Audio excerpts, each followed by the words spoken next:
Now let's hear Mr. Ari talk about the Treasury and its involvement in cryptocurrency. Check it out. Treasury's role in what could be upcoming legislation. I feel like we have a lot of focus on the SEC and the CFTC when it comes to crypto, right? Yeah. Treasury is actually holding roundtables with industry this week, which I Sure. reported on Monday.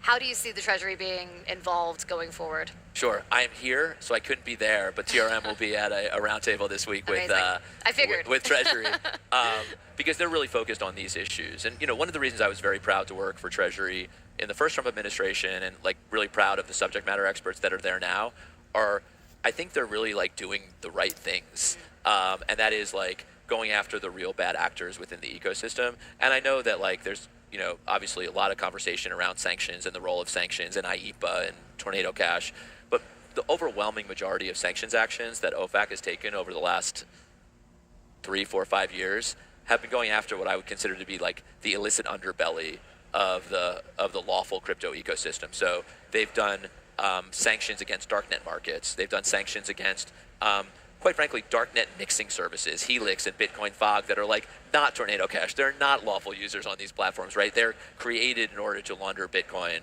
for criminals.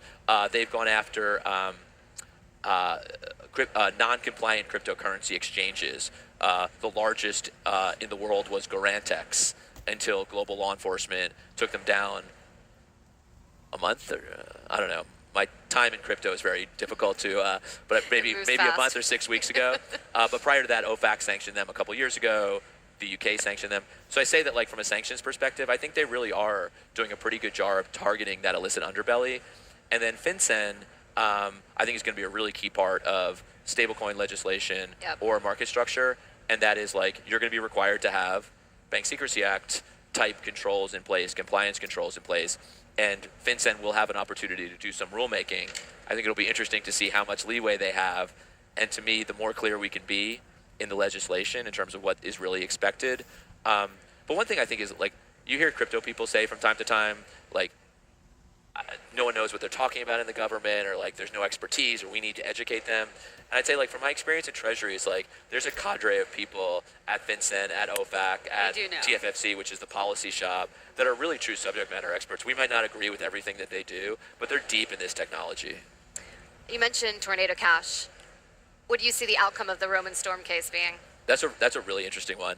I don't know. I think that is definitely not what I'm going to speculate on. I will say that that DAG memo from DOJ makes pretty clear that we're not going after services anymore that are being used essentially to facilitate illicit activity. I think that the government probably has a very strong case based on sort of like, I don't know, I have no inside baseball, so like email evidence or whatever it is that they're trying to tie these developers more closely. But I think it's very clear that Tornado Cash is a service. And if we're now going after, just bad actors, then we'd be going after North Korea, who, to be very clear, use Tornado Cash at scale to launder funds. Yeah. But let's go after North Korea, not necessarily the services. And that seemed to be what the DAG memo, the Deputy Attorney General memo from DOJ was saying to do. So the answer is I don't know, but it feels like we're maybe not heading down that road. I don't know. We'll see. Yeah. Interesting. I